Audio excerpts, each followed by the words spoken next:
Halo adik-adik semua, jumpa lagi kita di Daniel Amri Channel. Kali ini di video pembelajaran yang berjudul Getaran, Gelombang, dan Bunyi dalam Kehidupan Sehari-hari. Baiklah, kita langsung aja ke indikator yang pertama yang harus kalian kuasai, yaitu tentang getaran. Apa itu getaran? Yaitu gerakan bolak-balik melalui titik kesetimbangan. Misalnya pada sebuah bandul. Nah, titik seimbang itu adalah ini, titik O. Ini adalah titik setimbang. Satu getaran adalah gerakan bolak-balik dari A ke A lagi melalui titik setimbang. Jadi satu getarannya adalah A, B, A. Atau kalau misalnya dari B, ya B, A, B. Sudah? Nah, dari titik setimbang, terus diayunkan atau disimpangkan, itu namanya amplitudo.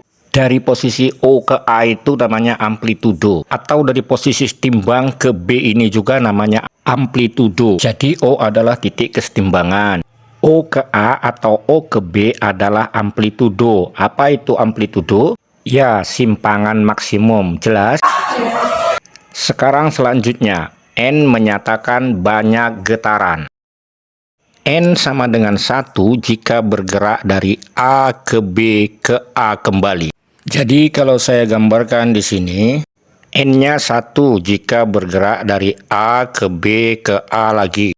Atau A, O, B, O, A, itu 1. Atau kalau kita misalkan mulai dari B, bagaimana satu getarannya? Ya, B, A, B. Itu satu getaran juga. B, O, A, O, B. Itu satu getarannya. Dari A ke B ini setengah. Atau dari B ke A juga setengah. Atau ditulis A, O, B itu setengah. Atau B, O, A itu setengah. Jelas? Seperempat getaran bagaimana? Gini, A ke O saja, atau O ke B saja, atau B ke O, atau O ke A. Jelas? Oke. Selanjutnya, frekuensi. Frekuensi adalah menyatakan banyak getaran dalam tiap detik. Sehingga secara matematik, frekuensi dirumuskan sebagai F sama dengan N per T, di mana N adalah banyak getaran dan T adalah waktu. Kebalikan frekuensi adalah periode, di mana periode menyatakan waktu tiap getaran. Periode simbolnya T besar sama dengan T per N. Kebalikannya ya dengan frekuensi ya. Kalau frekuensi tadi banyak getaran tiap detik, kalau periode waktu tiap getaran. Selanjutnya, hubungan frekuensi dengan periode. Frekuensi berbanding terbalik dengan periode atau ditulis periode berbanding terbalik dengan frekuensi. Semakin besar frekuensinya, semakin kecil periodenya. Semakin kecil periodenya, semakin besar frekuensinya. Kita langsung aja ke contoh soal 1. Ini ada bandul. Dari bandul ini ada titik setimbangnya O. Digerakkan ke A sepanjang 5 cm. Bandul bergerak dari A, B, A, B. Nih, A, B, A, B. Selama 5 detik. Pertanyaannya adalah A, ini amplitudo. B, N. N adalah banyak getaran. C, F. F adalah frekuensi. D, T atau periode. Ditanya amplitudonya berapa? A. Lihat gambar soal tadi. Dari O ke A berapa senti? Iya, berarti amplitudonya 5 cm. Jelas? Banyak getarannya berapa? Kita hitung banyak getarannya. A, B, A, B. A, B, A. 1 ya. Terus B setengah ya. Jadi totalnya 1 tambah setengah, 1,5. Jadi saya tulis 1,5 atau pecahannya 3/2. Jelas? Sekarang kita langsung hitung saja berapa frekuensinya. Frekuensi sama dengan N per T.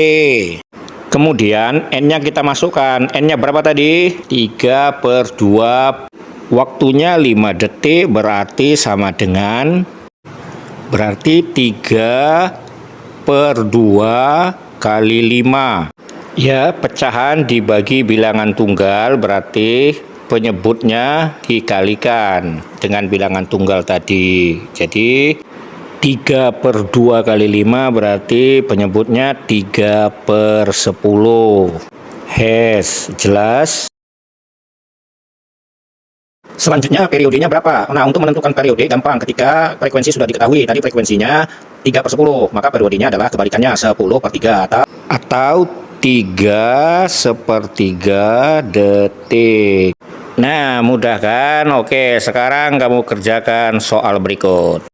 Ini ada penggaris, posisinya masih lurus, berarti masih setimbang pada titik O. Ujung penggaris ditekan ke bawah ke posisi A sejauh 10 cm. Penggaris tersebut bergerak dari B, O, A, O, B, O. Bergeraknya dari B, kita lihat. B, O, A, O, B, O.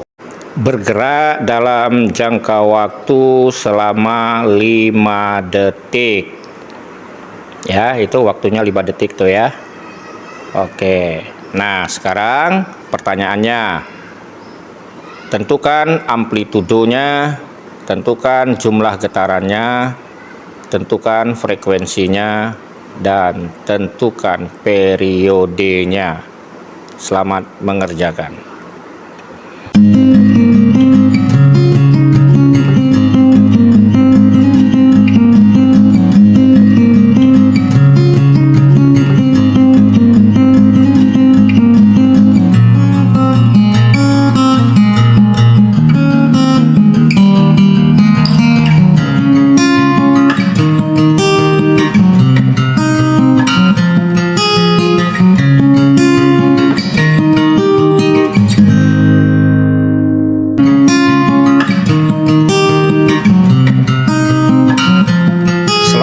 Adik-adik, kita belajar ke indikator yang kedua, yaitu tentang gelombang. Gelombang itu dibedakan menjadi dua, yaitu gelombang mekanik dan gelombang elektromagnetik. Gelombang mekanik adalah gelombang yang merambat yang membutuhkan medium. Sedangkan elektromagnetik adalah gelombang yang merambat tanpa membutuhkan medium perantara. Gelombang mekanik dibedakan menjadi dua, yaitu gelombang transversal dan gelombang longitudinal. Gelombang transversal adalah gelombang yang arah getarnya tegak lurus ke arah rambatannya. Gelombangnya contohnya seperti ini. Gelombang yang seperti ini gelombang apa namanya? Ya, gelombang tali, gelombang air, gelombang laut. Sedangkan gelombang longitudinal adalah gelombang yang arah getarnya searah atau sejajar dengan arah rambatannya. Contohnya gelombang bunyi, gelombang begas atau selingki. Ya, seperti ini contoh gelombangnya ya. Nah, itu. Kemudian gelombang elektromagnetik yaitu gelombang yang merambat tanpa medium perantara. Contohnya gelombang cahaya. Sekarang kita langsung aja ke indikator yang ketiga. Kita kupas tentang gelombang transversal itu apa. Tadi sudah dijelaskan bahwa arah gerakannya tegak lurus dengan arah rambatannya. Maksudnya gini, ketika tali ini kamu getarkan ke atas, maka arah rambatannya menyamping. Begitu. Nah, ini dari posisi O ke 5, ini menyatakan amplitudonya. Dari O ke negatif 5, ini juga amplitudonya. Oke, kemudian jika N menyatakan banyak gelombang, N sama dengan 1 ketika bagaimana? Seperti ini ya, O ke A, ke B, ke C, dan ke D. Ingat, satu gelombang itu terdiri dari satu puncak dan satu lembah. Atau satu bukit, satu lembah. Ini adalah satu gelombang. Jelas? Kalau O ke A saja itu seperempat, kalau A ke B seperempat, kalau B ke C seperempat, dan kalau C ke D seperempat. Jadi satu gelombang itu seperempat dikali 4 sama dengan 1. Jarak dari puncak ke puncak itu juga satu gelombang. Jarak dari satu lembah ke lembah itu juga satu gelombang. Jika N-nya setengah bagaimana, Pak? N-nya setengah seperti ini. OB setengah, AC setengah, BD setengah. Oke. Nah, sekarang kita ke panjang gelombang. Simbolnya lambda. Panjang gelombang itu adalah jarak tempuh satu gelombang. Nah, dari sini ke sini gelombangnya ada berapa? Ada satu. Nah, berarti dari sini ke sini adalah panjang gelombang. Panjang gelombang adalah jarak tempuh satu gelombang. Atau gelombangnya banyak, kita menggunakan rumus lambda sama dengan S per N, di mana S adalah jarak tempuh gelombang. Sekarang kita masuk ke contoh soal. Nah, diketahui di sini ada gelombangnya, gelombang transversal. Di sini ada 0 ke 4 dan 0 ke negatif 4. Ini menyatakan apa? Amplitudo ya. Sebesar 4 cm. Dan ini jarak tempuh sebesar 30 cm. Jadi S sama dengan 30 cm. Waktunya ada 0, 1, 2, 3. Jadi waktu 3 detik. Sampai sini dulu jelas. Yang ditanyakan amplitudonya berapa, banyak gelombang berapa, periode berapa, frekuensi berapa, panjang gelombangnya berapa, cepat lambat gelombangnya berapa. Kita cari satu persatu. Yang pertama, A, amplitudonya berapa? 4. 4 apa? Ya, 4 cm. Kita tulis 4 cm. Yang kedua, banyak gelombang. Kita hitung gelombangnya berapa. 1,5. Berarti totalnya berapa? 1,5. Atau 1/2 sama dengan 3/2. Selanjutnya periode. Periode rumusnya apa tadi? Waktu per banyak gelombang. Oke. Kita tulis waktunya ini. Jadi waktu yang diperlukan untuk menempuh ini berapa? 3 ya, kita tulis. 3 per N-nya berapa? 3/2 ya, 3/2. Bilangan tunggal dibagi pecahan, berarti pecahannya dibalik. 3 dikali 2/3. Ya, jadi 2 detik. Ngerti tidak? Mantap, sudah ngerti. Sekarang frekuensi. Periodenya sudah ada ya. Nah, berarti frekuensi adalah kebalikan dari periode, yaitu seperti, berarti sama dengan 1/2. Oke. Berikutnya panjang gelombang. Lambda sama dengan jarak tempuh gelombang dibagi dengan banyak gelombang. Berapa ini tadi? 30. Kita tuliskan 30 S-nya. Dibagi banyak gelombang. Tadi berapa? 3/2 ya. Oke, 30 dikali 2/3. Set 10 kali 2 sama dengan 20 cm. Oke. Cepat lambat gelombang itu rumusnya bisa V sama dengan lambda dikali frekuensi, atau V sama dengan lambda dibagi periode, atau V sama dengan jarak per waktu. Nah, sekarang kita pakai yang pertama aja. V sama dengan lambda dikali F. Lambdanya 20, F-nya tadi setengah, berarti 20 kali setengah 10 cm per sekon. Selanjutnya nomor 2, di sini ada gelombang transversal ya. Kemudian yang ditanyakan amplitudo. Amplitudonya yang mana? Dari O ke 5 atau dari O ke min 5. Jadi amplitudonya 5 cm. Kemudian yang B, yang ditanyakan adalah banyak gelombang. Banyak gelombang kita hitung dari awal sampai akhir gelombang. 1, 2, setengah. Jadi banyak gelombangnya adalah 2,5 atau 5/2. Pertanyaan berikutnya adalah periode. Periode itu apa?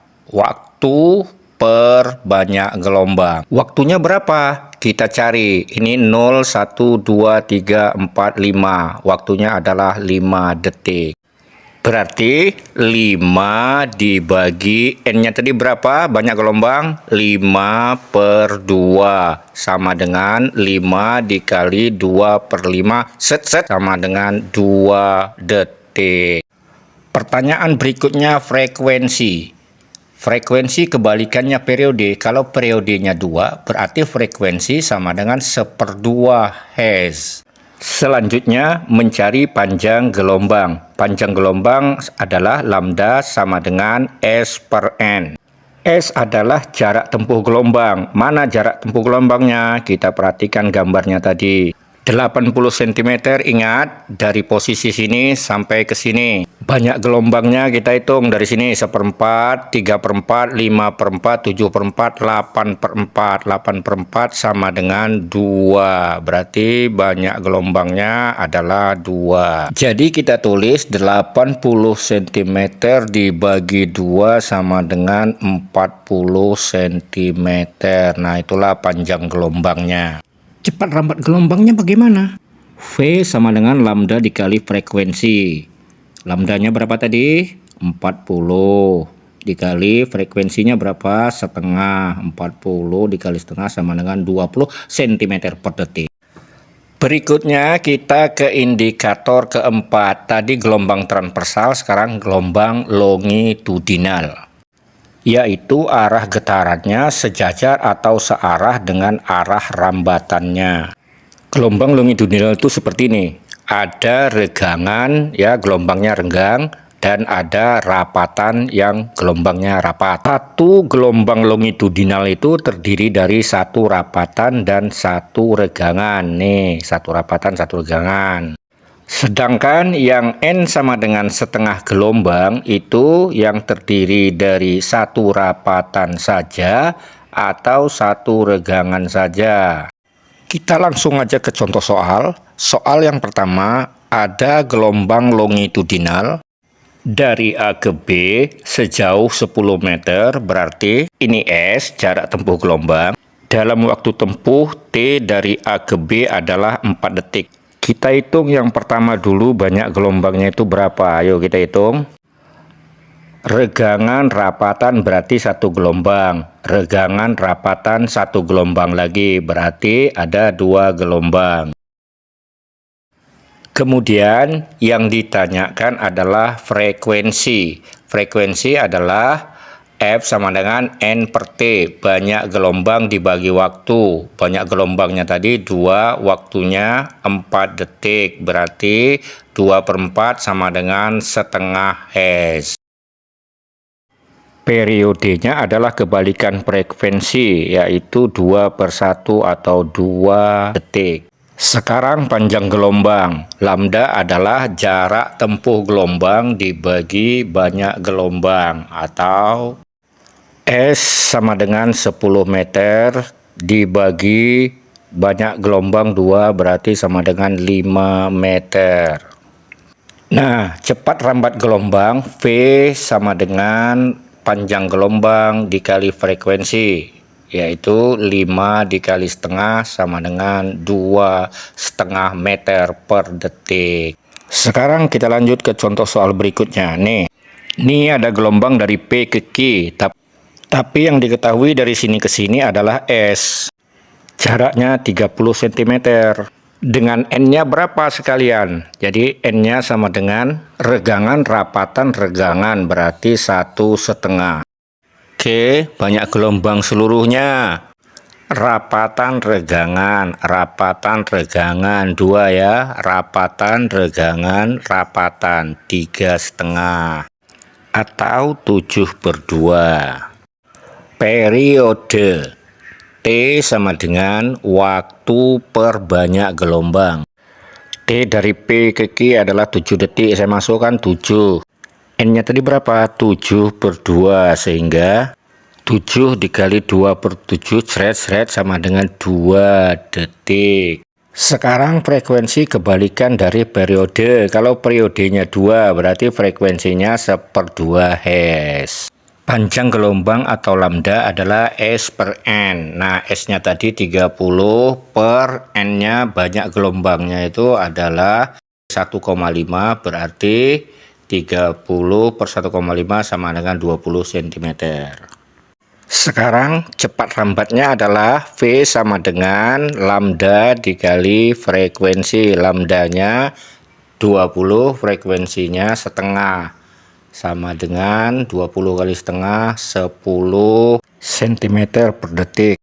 Selanjutnya indikator kelima yaitu tentang bunyi. Ingat kemarin bunyi adalah salah satu bentuk atau contoh dari gelombang longitudinal. Dengan bentuknya terdiri dari rapatan dan regangan. Syarat-syarat terdengar bunyi apa saja? Yang pertama harus ada sumber bunyi, dan yang kedua harus ada medium atau zat perantara atau perambat, misalnya udara. Yang ketiga ada alat penerima atau pendengar. Bunyi dipengaruhi oleh suhu. Semakin rendah suhu udara, maka semakin besar kecepatan bunyi. Aplikasinya, bunyi lebih jelas terdengar pada malam hari dibandingkan pada siang hari. Kenapa? karena pada siang hari gelombang bunyi itu dibiaskan ke arah udara yang lebih panas atau ke arah atas. Kemudian yang kedua, suhu udara di permukaan bumi itu lebih dingin dibandingkan bagian atasnya. Jadi bunyinya ini lebih ke arah atas.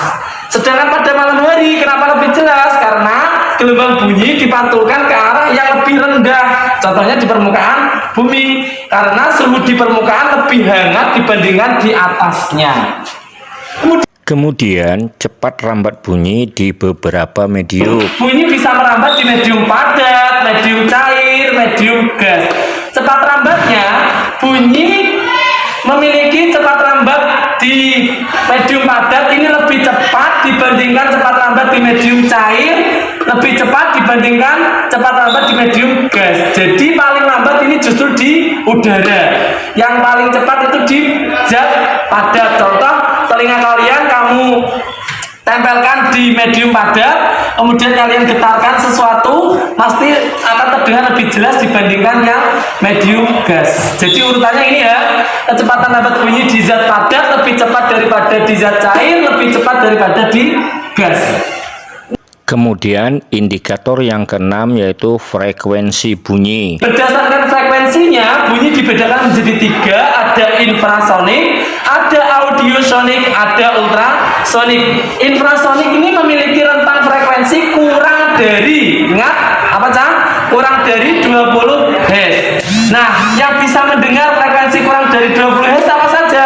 Jangkrik, hewan anjing sebetulnya bisa, hewan yang lain seperti kelinci, kucing itu juga sebetulnya bisa mendengar ini. Kemudian yang kedua, audiosonik itu memiliki rentang frekuensi lebih dari 20 Hz, kurang dari 20.000 Hz. Jadi antara 20 Hz sampai 20.000 Hz. Bunyi ini siapa yang mendengar? Manusia. Kemudian ada bunyi ultrasonik dengan frekuensi lebih dari 20.000 Hz. Hewan apa saja? Kelelawar, lumba-lumba, anjing. Sebetulnya hewan anjing ini punya keistimewaan, Cang. Dia bisa mendengarkan berbagai frekuensi bunyi, mulai dari infrasonik, audiosonik, ultrasonik. Anjing ini bisa semua. Selanjutnya kita ke indikator yang ketujuh ya, yaitu mengenai karakteristik bunyi. Karakteristik bunyi yang pertama, tinggi, rendah, dan kuat lemah bunyi. Ini dipengaruhi oleh beberapa faktor, yaitu panjang senar, tegangan senar, luas penampang senar. Ini kamu bisa praktekkan di gitar. Semakin panjang senarnya, frekuensinya semakin rendah. Semakin pendek senarnya, frekuensinya semakin tinggi. Nih, hubungannya panjang senar pada gitar kayak gitu ya. Kalau kamu praktekkan, semakin panjang senarnya berarti frekuensinya rendah. Kemudian tegangan senar. Nek senarnya kenceng, berarti frekuensinya tinggi. Kalau senarnya kendor, berarti frekuensinya rendah. Kemudian luas penampang senar. Senar yang kecil itu akan menghasilkan frekuensi yang tinggi, sedangkan senar yang besar ya ukurannya lebih besar, maka frekuensinya justru lebih rendah. Jelas? Kemudian nada, apa itu nada? Nada adalah bunyi yang memiliki frekuensi teratur. Kemudian yang ketiga, warna atau kualitas bunyi. Apa itu? Perbedaan bunyi yang dihasilkan dari berbagai macam alat musik itu berbeda-beda, punya suara yang khas atau bunyi yang khas. Contoh, bunyi yang dihasilkan gitar itu tidak sama dengan bunyi yang dihasilkan piano, tidak sama dengan bunyi yang dihasilkan angklung, tidak sama dengan bunyi yang dihasilkan drum band, dan lain-lain. Jelas? Selanjutnya resonansi, apa itu? Resonansi adalah peristiwa ikut bergetarnya suatu benda karena memiliki frekuensi yang sama. Contoh, tali A sama tali C panjangnya sama, otomatis frekuensinya sama. Ketika A saya getarkan, maka C ikut bergetar. B sama D panjang talinya sama. Ketika B saya getarkan, maka D ikut bergetar. Sedangkan yang A dan C diam. Sebagai contoh resonansi itu apa lagi? Misal, ketika ada pesawat terbang atau apa ya, itu biasanya dinding atau jendela ikut bergetar, ya enggak? Itu juga termasuk salah satu peristiwa resonansi karena frekuensinya sama. Atau ada juga peristiwa robohnya jembatan. Itu karena adanya peristiwa resonansi. Nah, ini adalah praktikum dengan menggunakan garpu tala, di mana di sini untuk mengetahui panjang kolom udara resonansi ke-1, 2, dan 3. Resonansi ke-1 itu ini, Cang. Panjangnya dari sini ke sini, berarti L1. Pada resonansi ke-1, L1-nya adalah 1/4 lambda. Resonansi kedua, ini gini, ini resonansi kedua. Resonansi kedua diukur dari bawah sampai ke sini adalah L2. L2 ini adalah panjang kolom dari sini sampai ke sini ya, L2-nya. Panjang kolomnya berapa? 3/4 lambda. Resonansi ketiga. Resonansi ketiga dari bawah hingga sampai sini, dari bawah hingga sampai sini ya, yang ini. Kemudian panjang kolom udaranya dari bawah ke atas ini terakhir, ini adalah panjang kolom L3. Cara menghitungnya bagaimana? Panjang kolom L3 resonansi ketiga adalah 5/4 lambda. Yang membedakan hanya pembilang, penyebutnya selalu 4, 4, 4. Berarti kalau resonansi keempat tinggal, ini kan angkanya 1, 3, 5 toh? Berarti resonansi keempat berapa? 7/4 lambda. Ini bilangan ganjil semua ya. Oke, sampai sini jelas? Resonansi pertama berapa? 1/4 lambda. Resonansi kedua berapa? Resonansi ketiga panjang kolomnya berapa? Kalau resonansi ke-10 ada yang tahu? 19/4 lambda. Jelas? Oke. Selanjutnya, bunyi pantul. Bunyi pantul dibedakan menjadi yang pertama, gaung atau kedam. Gaung atau kedam adalah bunyi pantul yang terdengar bersamaan bunyi asli. Contoh, ketika kamu di studio musik, ketika kamu berteriak di gua, atau ketika kamu berteriak di aula, atau kalian ketika berada di gedung bioskop. Beda dengan gaung atau kedam, gema kebalikannya. Gema adalah bunyi pantul yang terdengar setelah bunyi asli. Contoh, ketika kalian berteriak di dinding tebing atau di bukit, kalian berteriak padahal kalian sudah berhenti tapi suara kalian masih terdengar. Atau kalian ketika berteriak di sumur, kalian berteriak sudah berhenti tapi suara kalian masih terdengar. Jelas ya? Indikator berikutnya adalah indikator 8, yaitu mengukur kedalaman laut. Seperti pada ilustrasi gambar, di sini kapal ingin mengukur kedalaman laut dengan alat yang dinamakan sonar. Di sini sonar mengirim gelombang ultrasonik sebagai transducer, kemudian pantulan gelombang ultrasonik diterima oleh detektor, sehingga bisa mengukur kedalaman laut dengan rumus apa? S sama dengan V kali T dibagi 2. V adalah kecepatan rambat gelombang, T adalah waktu penerimaan gelombang. Ini langsung aja aplikasi ke soal. Paket halaman 161 nomor 8. Diketahui waktu penerimaan sinyal atau gelombang ultrasoniknya adalah 12 detik. Kemudian cepat rambat gelombangnya adalah 1800 meter per detik. Hitunglah kedalaman laut. Ingat kedalaman laut tadi apa rumusnya? S sama dengan V kali T dibagi 2. Sekarang kamu tinggal masukkan yang diketahui. V-nya berapa tadi? 1800 dikali waktunya berapa? 12 dibagi 2. Sampai sini jelas? 18 dibagi 2 berapa? 9. 9 kali 12 berapa? 108. Nolnya masih 2, 00 meter. Jadi kedalaman lautnya adalah 10.800 meter. Selanjutnya, aplikasi getaran dan gelombang dalam teknologi. Ini adalah indikator ke-9, indikator terakhir. Jadi aplikasi atau penerapan getaran dan gelombang dalam kehidupan sehari-hari. Yang pertama adalah ultrasonografi atau disingkat USB. Di sini memiliki frekuensi gelombang ultrasonik dari 1 sampai 8 MHz. Mega itu 10 pangkat 6, berarti 1 sampai 8 juta Hz. Proses pembentukan gambar yang direkam oleh USB adalah pemancaran gelombang, penerimaan gelombang pantul, yang ketiga adalah interpretasi gelombang pantul.